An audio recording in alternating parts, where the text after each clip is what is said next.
أعوذ بالله من الشيطان الرجيم.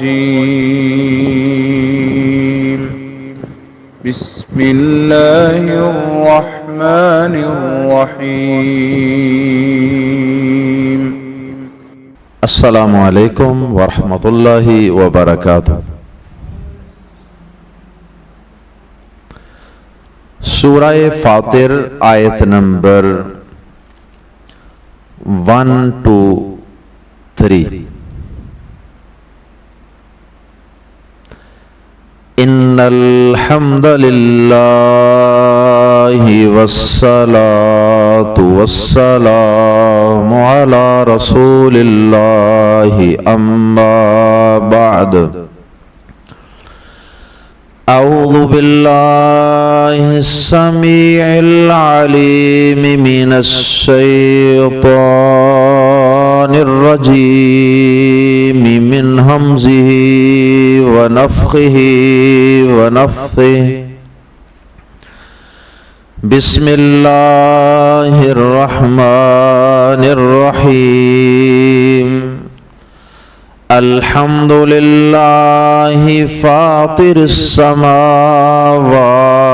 والارض جاعل الملائکۃ رسلا اولی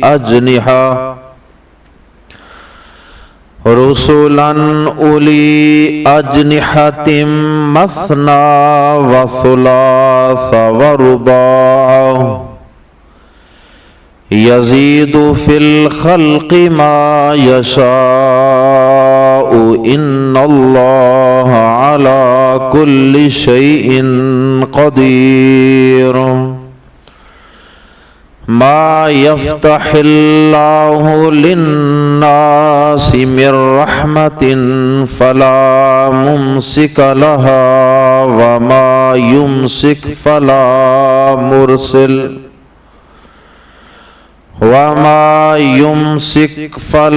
مرسل له من بعده وهو العزيز الحكيم۔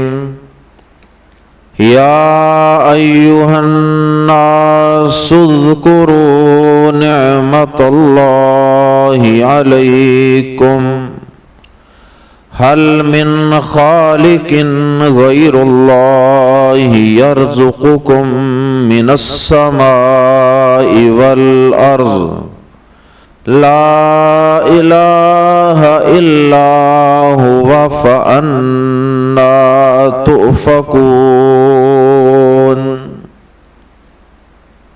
سورت کا نام سورہ فاطر ہے۔ اگر عربی میں پڑھیں گے تو سورۃ فاطر، اور اگر اردو انداز میں پڑھیں گے تو سورہ فاطر۔ اور یہ سورت کا نام اس سورہ مبارکہ کی پہلی آیت مبارکہ کے تیسرے لفظ میں موجود ہے۔ الحمدللہ فاطر السماوات والارض، یہیں سے سورت کا نام فاطر رکھ دیا گیا ہے۔ اور یہ فاطر اللہ رب العزت کی صفت ہے۔ اس کی تفصیل ابھی ہم انشاءاللہ پڑھیں گے۔ اس سورہ مبارکہ کا تعلق بھی مکی صورتوں سے ہے، اور اس سورہ مبارکہ میں 45 ورسز ہیں، 45 آیات اور 5 رکوع ہیں۔ اور یہ سورہ مبارکہ ان 5 سورتوں میں سے آخری سورت ہے جن کا آغاز اللہ کی تعریف یعنی الحمدللہ سے ہوتا ہے۔ اس سے پچھلی سورت سورہ سبا بھی الحمدللہ سے شروع ہوئی، اور اس سے پہلے بھی ہم تفصیل اس کی پڑھ چکے ہیں کہ اور کون سی صورتیں ہیں۔ سورۃ الفاتحہ، سورۃ الانعام، سورۃ الکہف، اور یہ 2 صورتیں سورہ سبا اور سورہ فاطر۔ تو یہ آخری سورہ مبارکہ ہوئی جو الحمدللہ سے شروع ہو رہی ہے. اور اس سورہ مبارکہ کا بنیادی تعارف اور اس کے بنیادی موضوعات کیا کیا ہیں؟ اس سورہ مبارکہ کے موضوعات بھی وہی ہیں جو دیگر مکی سورتوں کے ہوا کرتے ہیں. اس سورہ مبارکہ میں سب سے زیادہ جس بات پہ فوکس کیا گیا ہے، جس بات پہ زور دیا گیا ہے، وہ اللہ کی توحید ہے. اللہ رب العزت کی قدرت کی نشانیاں ہیں، اور پھر اللہ رب العزت کی اپنے بندوں پہ ہونے والی نعمتوں کا تذکرہ. اور اللہ پاک اپنی قدرتیں، اپنے کمالات اور اپنے بندوں پہ اور مخلوقات پہ کیے جانے والے احسانات کو بیان کر کے اللہ رب العزت اپنی توحید کو بیان کرتے ہیں. یعنی توحید کی دلیل کے طور پہ اللہ پاک نے اپنی قدرتیں، اپنی نشانیاں اور بندوں پہ ہونے والے اپنے احسانات کا اور انہیں عطا کی جانے والی نعمتوں کا ذکر فرمایا. اور پھر اس سورہ مبارکہ میں اللہ پاک نے یہ بات بھی سمجھائی ہے، من کان یرید العزہ، جو شخص بھی عزت کا بھوکا ہے، جو شخص بھی عزت کا متلاشی ہے کہ مجھے عزت ملے، مجھے ریسپیکٹ ملے، مجھے سٹیٹس، مقام ملے دنیا اور آخرت میں، اللہ پاک نے اس کا بھی فارمولہ اور قلیہ بتایا ہے. اور پھر اللہ پاک نے یہ بھی بتایا کہ الیہ یصعد الکلم الطیب، نیک اعمال اور نیک کلمات یہ سب کے سب اللہ کی طرف چڑھتے ہیں. یہ نیک اعمال اور نیکیاں اوپر جاتی ہیں اگر اخلاص سے کی گئی ہوں.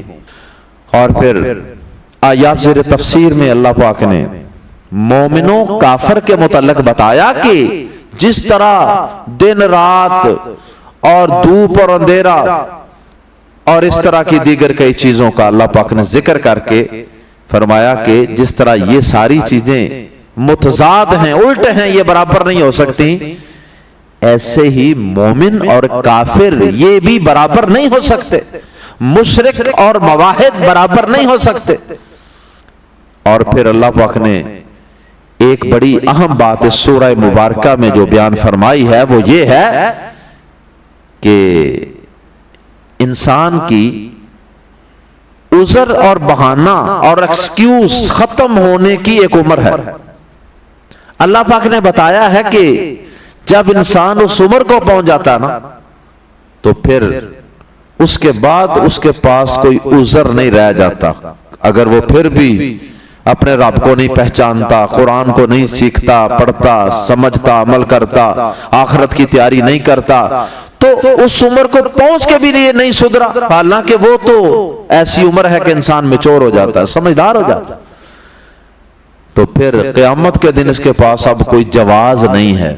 اس عمر سے پہلے اگر کوئی دنیا سے چلا جائے تو شاید اس کا کوئی عذر بہانا چل جائے، یا اللہ میں تو بھی بچہ تھا، میں تو بھی جوان تھا، مجھے تو بھی صحیح شعور نہیں تھا، میچورٹی نہیں تھی، تو شاید اس کا عذر چل جائے. لیکن ایک خاص عمر ہے کہ عمر کے اس حصے کو پہنچ جانے کے بعد انسان کا سارا عذر بہانا ہمیشہ کے لیے ختم، اور اللہ کو جواب دینے کے لیے تیار ہو جائے ایسا بندہ. اللہ اکبر. قرآن مجید کی سورہ فاتر کے اندر اس موضوع پہ جو مشہور و معروف آیت ہے وہ یہ ہے، اولم نعمرکم ما یتذکر فیہ، کیا ہم نے تمہیں وہ عمر عطا نہیں کی تھی، اتنی عمر عطا نہیں کی تھی کہ اگر تم اس میں سیکھنا چاہتے سیکھ سکتے تھے، سدھرنا چاہتے سدھر سکتے تھے، نصیحت حاصل کرنا چاہتے نصیحت حاصل کر سکتے تھے، پھر بھی تم نے نہیں کی. اسی طرح اس سورہ مبارکہ میں آخرت کی تجارت کرنے والے، آخرت کا بزنس کرنے والے اہل ایمان کا تذکرہ، ان میں کیا صفات ہوتی ہیں.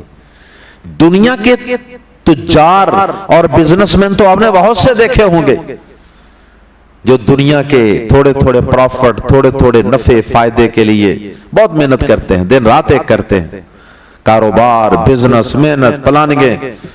اللہ پاک نے آخرت کے دن کی تجارت کرنے والے اہل ایمان کا اور ان کی صفات کا بھی تذکرہ کیا.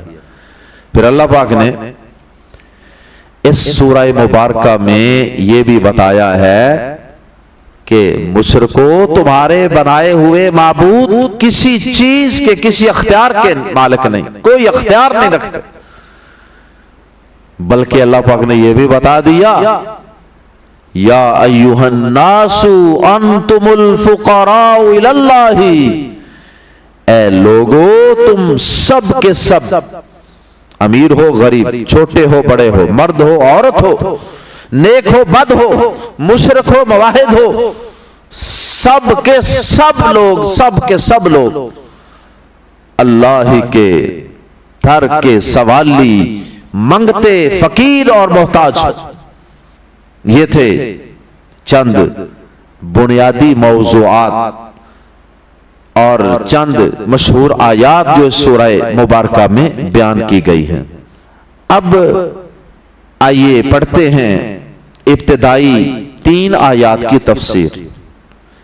پہلی آیت مبارکہ جیسا کہ پہلے بھی بات ہو چکی، یہ شروع ہو رہی ہے الحمدللہ سے، یعنی سورت کے آغاز میں اللہ کی تعریف کر دی گئی کہ تمام تعریفیں، ہر قسم کی پریز، تعریف، ثنا، خوبی وہ اللہ کے لیے.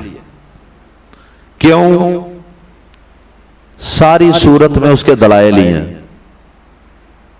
سورت کے آغاز میں ایک دعویٰ کر دیا گیا، الحمدللہ، ہر طرح کی خوبی اور تعریف کا حقدار اللہ ہی ہے. اس کی وضاحت میں پچھلی سورت کے آغاز میں بھی کر چکا ہوں. سورۃ الفاتحہ کے آغاز میں بھی ہم نے تفصیل سے پڑھا. تو یہ ایک دعویٰ ہے کہ ہر طرح کی حمد و ثنا اور تعریف کا حقدار صرف اللہ ہے. اور آگے پھر ساری سورت میں اس کے دلائل ہی ہیں کہ آخر کیا سبب ہے کہ وہ ہر طرح کی تعریف کا حقدار ہے. تو پھر وہ دلائل پڑھ کے سمجھ آتی ہے کہ واقعی اللہ ہی حمد و ثنا کا حقدار اور سزاوار ہے. تو سب سے پہلے اللہ پاک نے پہلی آیت مبارکہ میں ایک تو اپنی تعریف کی دلیل یہ بیان فرمائی ہے کہ زمین و آسمان کا پیدا کرنے والا میں ہوں. دوسرا اللہ پاک نے یہ بتایا کہ میں نے انسانوں کی ہدایت کے لیے، رہنمائی کے لیے اور دیگر میں نے کچھ ذمہ داریاں سونپنے کے لیے فرشتوں کو پیدا کیا. اور ساتھ یہ بتا دیا کہ فرشتے بھی پروں والے ہیں، پروں والے. اور پھر اللہ پاک نے فرمایا کہ زمین و آسمان کو میں نے پیدا کیا، بلکہ اس ساری کائنات میں، ساری مخلوقات میں میں جب چاہتا ہوں، جتنا چاہتا ہوں، جو چاہتا ہوں اضافہ بھی کرتا رہتا ہوں. یہ نہیں ہے کہ ایک دفعہ مخلوق پیدا ہوئی ہے تو ختم. اور دوسری آیت مبارکہ میں اللہ پاک نے فرمایا کہ اللہ اگر کسی پر رحمت کرنا چاہے نا تو کوئی بھی ہستی، کوئی بھی ایسی ذات نہیں ہے اس کائنات میں کہ وہ اس اللہ کی رحمت کو روک سکے. اور اگر اللہ پاک کسی پر ہونے والی اپنی رحمت کو روک لے تو پھر دنیا کی کوئی طاقت اس رحمت کو جاری کرنے والی نہیں ہے. یہ غیر اللہ کے علاوہ جو دیگر ہستیاں ہیں ان کی بے بسی بھی بیان کی جا رہی ہے. اور تیسری آیت مبارکہ میں اللہ پاک نے اپنی ساری نعمتوں کو یاد دلایا ہے کہ لوگوں اپنے رب کی اپنے اوپر ہونے والی نعمتوں کو ذہن میں لایا کرو، ان کو یاد کرتے رہا کرو، اور پھر غور کر کے تم اس سوال کا جواب سوچا کرو کہ کیا اللہ کے علاوہ کوئی اور خالق ہے جو تمہیں رزق دے؟ آسمانوں میں یا زمین میں کوئی خالق، کوئی ایسا رب ہے جو تمہیں رزق دے؟ پھر تم کہاں بھٹک رہے ہو؟ یہ موضوعات ہیں پہلی 3 آیات میں. آئیے قرآن مجید کے الفاظ میں پڑھتے ہیں. بسم اللہ الرحمن الرحیم. الحمدللہ، سب تعریف اللہ کے لیے ہے۔ سب کا لفظ کہاں سے آتا ہے؟ الف لام سے۔ الف لام استغراق کا ہے، الحمد، سب تعریف للہ، اللہ کے لیے ہے۔ فاطر السماوات، آگے دلائل ہیں کیوں اس کے لیے ہے تعریف، اس لیے کہ فاطر السماوات، وہ زمین و آسمان کا پیدا کرنے والا ہے، زمین و آسمان کو نئے سرے سے پیدا کرنے والا، ابتدا سے پیدا کرنے والا ہے، کریٹر ہے۔ کریٹیویٹی ہوتی ہے نا کہ کوئی نئی چیز تخلیق کرنا، تو وہ فاطر ہے۔ فاترا یفترو کا معنی ہوتا ہے کسی چیز کو نئے سرے سے، زیرو سے پیدا کرنا، بغیر کسی نمونے کے، بغیر کسی ماڈل کے۔ ایک تو ہوتا ہے نا لوگوں نے کوئی مکان بنانا ہوتا ہے تو اور بنے ہوئے مکانات بڑے بڑے ٹاؤنز کے اندر جا کر دیکھتے ہیں، فلاں نے نقشہ کیسا بنایا ہے، ایلیویشن کیسا بنایا ہے، گیٹ کیسا بنایا ہے، دیوار کیسی ہے، ونڈوز کیسی ہیں، وغیرہ وغیرہ۔ لیکن اللہ پاک نے جب زمین و آسمان کو پیدا کیا تھا نا، تو اللہ پاک کے سامنے زمین و آسمان سے پہلے کوئی ماڈل نہیں تھا، کوئی زمین، کوئی آسمان، کوئی پہاڑ، کوئی سورج، ستارے، چاند، انسان، جن، فرشتے، کچھ بھی نہیں تھا۔ یہ زیادہ مشکل کام ہے نا، انسانوں کے حساب سے یہ زیادہ مشکل کام۔ تو اللہ پاک نے زمین و آسمان کو نئے سرے سے پیدا کیا، یعنی تخلیق کیا ہے۔ جاعل الملائکہ، دوسری وجہ، دوسری علت، اللہ، ہر تعریف اللہ کی ہونے کی دوسری وجہ۔ جاعل الملائکتی، جاعلن ہوتا بنانے والا، بنانے والا ہے الملائکتی، فرشتوں کو، رسولن، قاصد، پیغام دینے والے، رسولن، رسول کی جمع ہے، یہ بندوں میں سے بھی ہوتے ہیں اور یہ فرشتوں میں سے بھی ہوتے ہیں، دونوں ہی پیغام رسانی کا کام کرتے ہیں۔ تو یہاں رسولن، قاصد یا پیغام پہنچانے والا، تو یہ رسول جو ہے یا رسول کا لفظ یہ فرشتوں پر بھی بولا جاتا ہے، انسانوں پر بھی بولا جاتا ہے۔ کئی رسول انسانوں میں سے ہیں، کئی رسول فرشتوں میں سے بھی ہیں، جیسے جبریل امین ہے، تو جبریل امین اللہ پاک کا ہر پیغام اس کے بندوں تک پہنچاتے ہیں۔ اسی طرح اللہ پاک کئی معاملات کی تدبیر کرتے ہیں، اور تدبیر کر کے اللہ پاک وہ تدبیر فرشتوں کے حوالے کرتے ہیں، پھر وہ اللہ کے حکم سے اللہ تعالیٰ کے ان احکامات کو لے کر اترتے ہیں اور ان کی امپلیمنٹیشن کرتے ہیں۔ جیسے اللہ پاک نے سورہ نازیات میں فرمایا فَالْمُدَبِّرَاتِ أَمْرًا، پھر جو کسی کام کی تدبیر کرنے والے، ایک اللہ نے تدبیر کر کے ان کو حکم آرڈر دے دیا کہ جاؤ لے جاؤ، اب وہ اس کی آگے امپلیمنٹیشن کرنے کے لیے تدبیر کرتے ہیں، پلاننگ کرتے ہیں۔ اسی طرح سے بعض اوقات اللہ پاک اپنے فرشتوں کو انسانی شکل میں بھیج کر انسانوں کو دکھا بھی دیتا ہے۔ کبھی فرشتے جو ہیں وہ عذاب کا پیغام لے کر بھی آتے ہیں، جیسے ابراہیم علیہ السلام کے پاس آئے تھے فرشتے قوم لوط پر آنے والے عذاب کا پیغام لے کر۔ اسی طرح سے حضرت اسماعیل علیہ السلام کی والدہ محترمہ ام اسماعیل رحمہ اللہ، انہیں بھی فرشتے نے آ کے حوصلہ دیا تھا۔ اسی طرح حضرت مریم کے پاس فرشتے آتے تھے۔ تو بعض اوقات یہ نبیوں کے علاوہ نیک صالح لوگوں کے پاس بھی فرشتے آ کر انہیں کوئی خیر کی بات بتا دیتے ہیں، یا انہیں کوئی حوصلہ تسلی دے دیتے ہیں، یا فرشتے جو ہیں وہ میدان جہاد میں اپنے مجاہد بندوں کی مدد کے لیے بھی نازل ہوتے ہیں، اور آج بھی اتر سکتے ہیں فرشتے۔ تو فرشتوں کی کئی ذمہ داریاں ہیں اور کئی ان کی ڈیوٹیاں ہیں۔ صحیح بخاری میں ایک واقعہ آتا ہے گنجے کا اور برس والے کا اور کوڑی کے مریض کا، تو وہ بڑے یعنی برے حالات تھے ان کے، اللہ پاک نے ان کو اچھا کر دیا اور اچھا کر کے مالدار بنا دیا۔ پھر اللہ پاک نے فرشتوں کو انسانی شکل میں ان کے پاس بھیجا ضروریات کے لیے، مانگنے کے لیے۔ تو وہ اللہ پاک نے ان کی آزمائش کرنی تھی، امتحان لینا تھا.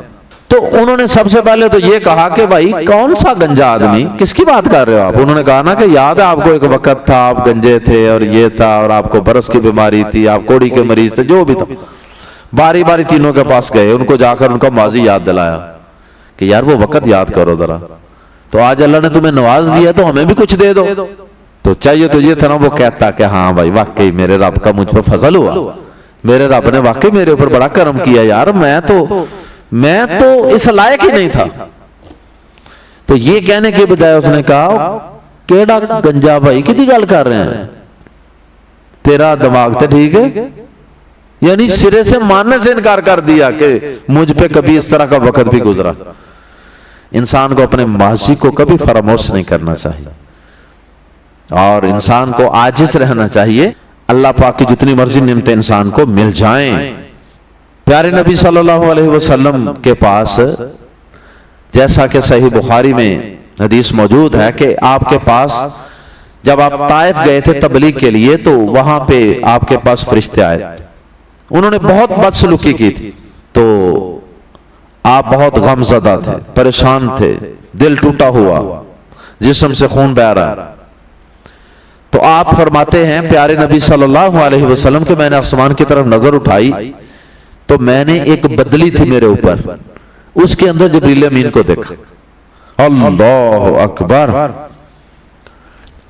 اور جبریل امین نے مجھے مخاطب کیا اور کہا کہ اے نبی صلی اللہ علیہ وسلم، اللہ پاک نے آپ کا سارا جواب، آپ کا اور قوم کا جو ڈائلاگ اور گفتگو یہ نا اللہ نے سب کچھ سنا. جس طرح انہوں نے آپ سے بدتمیزی کی ہے اور مس بیہیو کیا ہے، ناقدری کی ہے آپ کی، اللہ نے سب سنا. اور اللہ پاک نے 2 فرشتے بھیج دیے ہیں پہاڑوں کے. وہ دیکھیے میرے ساتھ 2 فرشتے پہاڑوں کے بھی آئے ہیں. پھر پہاڑوں کے فرشتے شروع ہو گئے گفتگو کرنی. وہ کہنے لگے اللہ کے نبی صلی اللہ علیہ وسلم ہم پہاڑوں کے فرشتے ہیں، یعنی پہاڑوں کے متعلق اللہ نے ہماری ذمہ داریاں لگا رکھی. اگر آپ ہمیں حکم دیں تو ہم اس طائف کی وادی کے اندر بسنے والے تمام لوگوں کو ان کے سائڈوں والے، طائف کے کناروں والے پہاڑوں کو اٹھا کر ان کے اوپر دے ماریں اور ان کو پیس کر رکھ دیں. آپ نے فرمایا اللہ نہیں ایسا نہیں کرنا، بل ارجو ان یخرج اللہ من اصلابہم، بلکہ مجھے امید ہے کہ اللہ تعالیٰ ان میں سے ان کی اگر یہ نہیں نہ تو اللہ ان کی نسلوں میں ایسے لوگ پیدا کر دے گا جو اللہ کی توحید پر قائم ہوں گے اور اس کے ساتھ کسی کو شریک نہیں ٹھہرائیں. اس لیے عذاب نہ لایا جائے ان پر، اللہ تعالیٰ ان کی نسلوں میں آگے توحید پیدا کر دے گا. اور ایسا ہی ہوا.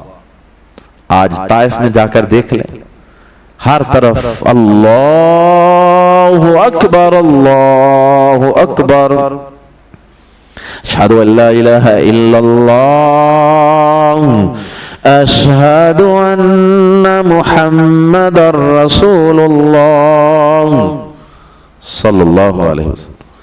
یہ توحید، یہ اللہ کی کبریائی، یہ پیارے نبی صلی اللہ علیہ وسلم کی نبوت و رسالت کی گواہیاں اور یہ صدائیں اذان کی شکل میں پورے طائف کے اندر گونج رہی ہوتی.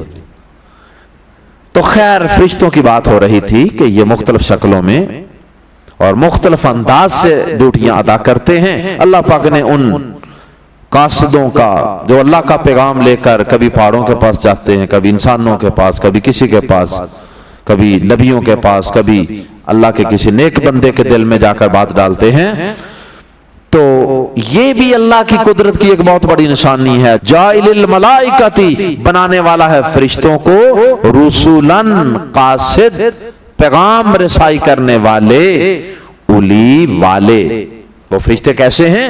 اولی والے. اولو یا اولی ایک ہی معنی ہے، اولی والے. اجنحتن، پروں، جناحن، پر کو کہتے ہیں جناحن پر، اور اس کی جمع اجنحہ. اولی اجنحتن، پروں والے. وہ پروں والے ہیں. ثابت ہوا فرشتے جو ہیں ان کو ان کی اصلی شکل میں اگر دیکھا جائے تو وہ پروں میں ہوتے ہیں. پر اللہ نے ان کو لگائے ہوئے ہیں. کتنے کتنے؟ مثنا، جو دو دو ہیں، وثلاثا، اور تین تین، ورباع، اور چار چار۔ اللہ تعالی فرشتوں کو قاصد بنانے والا ہے جو دو دو اور تین تین اور چار چار پروں والے ہیں۔ اور اس سے یہ بات بھی معلوم ہوئی کہ فرشتے جو ہے نا ایک پر والا کوئی نہیں، دو سے شروع ہوتے ہیں۔ اور یہ بھی معلوم ہوا کہ ضروری نہیں کہ 2 4 6 جفتی ہوں، طاق بھی ہو سکتے ہیں۔ کیوں؟ اللہ پاک نے کیا کہا؟ 2 2 3 3، 3 پروں والے فرشتے بھی ہوتے۔ اور پیارے نبی صلی اللہ علیہ وسلم نے جبریل امین کو ایک دفعہ اصلی شکل میں دیکھا تھا، تو آپ نے فرمایا کہ میں نے دیکھا جبریل امین کے 600 پر تھے، 600 پر تھے جبریل امین کے۔ اب وہ پر کیسے ہیں، فرشتوں کی شکل کیا ہوتی ہے، یہ اللہ پاک ہی بہتر جانتے ہیں۔ ہمارے ذہن میں اس کا کوئی سکیچ نہیں آ سکتا کہ وہ پر کس نوعیت کے ہیں۔ آگے فرمایا یزیدو، وہ زیادہ کرتا ہے۔ اچھا، اس میں فرشتوں والی بات میں اللہ پاک ضمناً مشرکین کو یہ بات بھی بتانا چاہتے ہیں کہ تم جن فرشتوں کو اللہ کی بیٹیاں قرار دیتے ہو، اللہ کے شریک قرار دیتے ہو، وہ فرشتے تو خود اللہ کے نیک صالح بندے ہیں، اللہ کے فرما بردار ہیں، اللہ کا پیغام لے کر قاصد اور نوکر بن کر دوسروں کے پاس جاتے ہیں۔ تو ان کی تو یہ صحیح ہے، تم ان کو پتہ نہیں کیا بنائے بیٹھے ہو، وہ تو اللہ کے پیغامات لوگوں تک لے کر جانے والے ہیں۔ تو جس کی اپنی بات کوئی نہیں، وہ دوسروں کی بات لے کر پیغام لے کر جاتا ہے، وہ کیا تمہارا معبود ہوگا، ان کی کیا حیثیت ہوگی، ان کے کیا اختیارات ہوں گے، ان کو تم کیسے معبود بنائے بیٹھے ہو۔ اور مزید اللہ پاک نے اپنی قدرت یہ بیان فرمائی، اس لیے بھی اللہ تعریف کے لائق ہے، یزیدو، وہ زیادہ کرتا ہے، اضافہ کر دیتا ہے، فی الخلق، مخلوق میں، یعنی مخلوق کی بناوٹ میں، ما یشاء، جو وہ چاہتا ہے، مخلوق میں اضافہ کر دیتا ہے۔ اس کا مطلب ہے کہ اللہ پاک مخلوق میں اضافہ کرتے رہتے ہیں۔ اس کا ایک مطلب تو یہ ہے کہ یہ جو فرشتے ہیں اللہ پاک ان کے پروں میں اضافہ بھی کرتے رہتے ہیں۔ یہ ضروری نہیں ہے کہ اگر کسی فرشتے کے 100 پر ہیں تو وہ ہمیشہ 100 ہی رہیں گے، یہ پروں کو اللہ تعالیٰ بڑھا بھی دیتا ہے، یہ بھی مطلب۔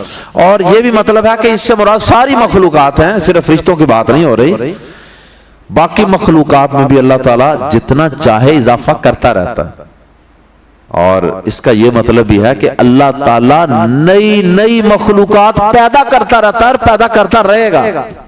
کتنی مخلوقات ہیں جو ہمارے شاید بڑوں نے نہ دیکھی ہوں، اور آج ہم وہ مخلوقات، کیڑے مکوڑے اور عجیب و غریب قسم کے جانور ہم دیکھ رہے ہیں۔ پھر اسی طرح نئی نئی کہکشائیں، ستارے آسمان پہ، یہ بھی اللہ تعالیٰ نئے سے نئے پیدا کرتا رہے گا۔ اللہ اکبر، نئے نئے پودے، نئے نئے پھل، نئے نئے درخت، پتہ نہیں اللہ پاک کیا کیا نیا سے نیا پیدا کرتا رہے گا۔ تو وہ کیوں نہ پیدا کرے، اس میں رکاوٹ کیا ہے جی، مشکل کیا ہے کہ وہ نئی مخلوق پیدا نہیں کر سکتا؟ کر سکتا ہے، ان اللہ، کیونکہ بے شک اللہ علی کل شیء قدیر، ہر چیز پر پوری طرح قادر ہے۔ اللہ جو چاہے پیدا کر سکتا ہے، نئے جانور بھی پیدا کر سکتا ہے، نئے پودے بھی اگا سکتا ہے، نئے پھول، نئی سبزیاں، نئے پھل بھی اگا سکتا ہے، نئے ستارے بھی پیدا کر سکتا ہے، اور اسی طرح نئے فرشتے بھی پیدا کر سکتا ہے۔ ما یفتح اللہ، آگے اللہ پاک نے یہ بات بیان فرمائی۔ اچھا، اس میں ضمناً اس بات کی تردید بھی ہے، بعض لوگ یہ کہتے ہیں اللہ پاک آدم علیہ السلام کی تخلیق کے بعد زمین و آسمان کو پیدا کر کے، انسان کو پیدا کر کے، آدم و حوا کو پیدا کر کے فارغ ہو کے بیٹھ گیا۔ تو یہ آیت تو بتا رہی ہے کہ وہ جو چاہتا ہے وہ اپنی مخلوق میں اضافہ کرتا رہتا ہے۔ تو اللہ تعالیٰ فارغ نہیں ہے، اور اللہ تعالیٰ نے کسی کو یہ ذمہ داری سونپی نہیں ہے، بلکہ سورہ رحمان میں تو اللہ پاک نے فرمایا کل یوم ہوا فی شان، ہر روز ہی وہ ایک نئی شان میں ہوتا ہے، ہر روز ہی اللہ پاک ایک نئی شان میں ہوتا ہے۔ اللہ اکبر۔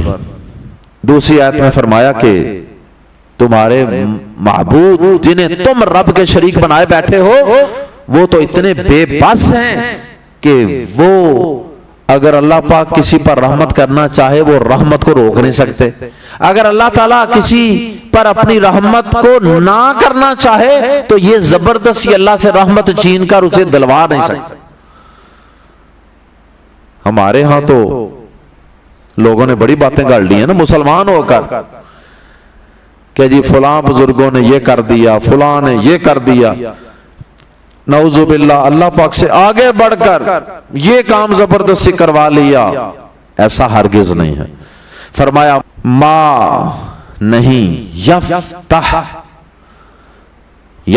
تھا، ما یفتح اللہ آگے ملانے کے لیے زیر لگائی گئی ہے، ما یفتح اللہ جو کچھ اللہ کھول دے، للناس لوگوں کے لیے، من رحمت کسی بھی رحمت میں سے، جو کچھ اللہ لوگوں کے لیے کسی بھی رحمت میں سے کھول دے، یعنی رحمت کا دروازہ پھاٹک کسی کے لیے اللہ تعالیٰ کھول دے۔ اولاد ہے مثلا اللہ پاک کئیوں کو 10 بچے دے رہا ہے، 12 18 ابھی اسی مہینے آپ کے شہر میں ایک بڑے ہاسپٹل میں ایک عورت نے 5 بچوں کو جنا ہے کہ نہیں؟ اللہ اکبر۔ جو کچھ اللہ تعالیٰ لوگوں کے لیے کسی بھی رحمت میں سے کھول دے، اولاد کی رحمت ہو، بیٹیوں کی رحمت ہو، بیٹوں کی رحمت ہو، دونوں کی ہو، یا مال و دولت کی رحمت ہو، یا کسی بھی شکل میں اللہ کی رحمت ہو، تو اللہ پاک لوگوں کے لیے کسی بھی رحمت میں سے کھول دے، فلا پس کوئی نہیں، ممسکا بند کرنے والا، امساک روکنا، بند کرنا، تو میم پیش منہ شروع میں والا کا معنی دیتا ہے اسم الفاعل، فلا ممسک پس کوئی بند کرنے والا نہیں، لا اس کو یعنی رحمت کو، ہاں کی ضمیر لوٹ رہی ہے رحمت ان کی طرف، تو اس سے کوئی بند کرنے والا نہیں کوئی۔ اور یہاں تو ڈرایا جاتا ہے فلاں بزرگوں کو اگر ناراض کیا، ان کی قبر پہ نہ گئے، ان کو سجدہ نہ کیا، ان کے نام کا چڑھاوا نہ چڑھایا تو وہ ناراض ہو جائیں گے، اولاد نہیں ہوگی، تمہاری بھینسیں مر جائیں گی، دودھ سوکھ جائے گا، تمہاری فصلیں نہیں ہوں گی۔ تو یہاں اللہ تعالیٰ کیا فرما رہے ہیں؟ جو کچھ اللہ لوگوں کے لیے کسی بھی رحمت میں سے کھول دے، فلا ممسک لہا تو اسے کوئی بند کرنے والا نہیں، وما یمسک اب اس کا دوسرا اس کا الٹا، وما اور جو یمسک اور جو وہ بند کر دے، فلا مرسلا تو کوئی کھولنے والا نہیں، کوئی بھیجنے والا نہیں۔ مرسل کا لفظی معنی بھیجنے والا، تو کوئی بھیجنے والا نہیں، یا مراد ہے یہاں ممسک کے مقابلے میں کوئی کھولنے والا نہیں، کوئی جاری کرنے والا نہیں، لہو اس کے لیے، من بعدہ اس کے بعد، اگر اللہ پاک نے کسی کے لیے کسی رحمت کا دروازہ بند کر دیا، اولاد کا، رزق کا، کسی اور چیز کا، تو دنیا کا کوئی بھی شخص، زندہ مردہ، شجر حجر، نیک، کوئی بھی اس اللہ کے بند کیے ہوئے رحمت کے دروازے کو نہیں کھول سکتا۔ وَهُوَ الْعَزِيزُ اور وہی سب پر غالب ہے، الحکیم کمال حکمت والا ہے۔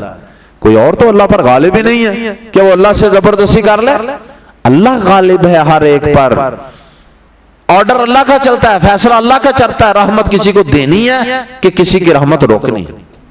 اللہ اکبر۔ پیارے نبی صلی اللہ علیہ وسلم کئی دعائیں بھی پڑھتے تھے جن میں اس طرح کے الفاظ تھے، مثلا ایک دعا فرض نماز کے بعد پیارے نبی صلی اللہ علیہ وسلم پڑھتے تھے جس کے شروع میں لا الہ الا اللہ وحدہ لا شریک لہ لہ الملک ولہ الحمد وہو علی کل شیء قدیر، اور اس کے آگے ہے اللہم لا مانع لما اعطیت، اے اللہ کوئی روکنے والا نہیں جو چیز تو کسی کو دینا چاہے، ولا معطی لما منعت، اور کوئی دینے والا نہیں جسے تو روک دے، ولا ينفع ذا الجد منک الجد، تو اللہ اگر کسی کو کچھ دینا چاہے کہ کوئی اس کا بال بھی بیکا نہیں کر سکتا، اور اگر اللہ ہی نہ دینا چاہے ساری دنیا کے ڈاکٹر، ساری دنیا کے پیر، ساری دنیا کے فقیر، ساری دنیا کے نیک لوگ مل جائیں، اللہ پاک سے زبردستی وہ چیز نہیں لے سکتے۔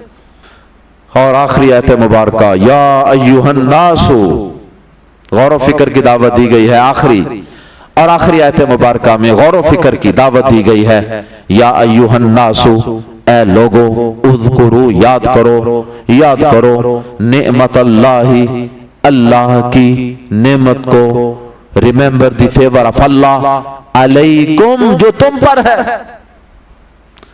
اے لوگو، اے ایمان والوں نہیں کہا، غور و فکر کی دعوت تو سب کو ہے نا، اے لوگو، کیونکہ اللہ تعالیٰ کی نعمتیں اور احسانات سب لوگوں کے لیے ہیں۔ اے لوگو، اللہ کی نعمت کو یاد کرو جو تم پر ہے۔ اللہ کی قسم، اگر انسان اللہ کی نعمتوں کو یاد رکھے اور یاد کرتا رہے، وہ کبھی اللہ کا در چھوڑ کے کسی اور کے در پہ جھک نہیں سکتا، اللہ کا گھر چھوڑ کے کسی اور کے گھر میں مشکل دور کروانے کے لیے جا نہیں سکتا، اللہ کا در چھوڑ کے کسی اور کے آگے ہاتھ اٹھا نہیں سکتا، اگر انسان اللہ کی نعمتوں کو یاد رکھے۔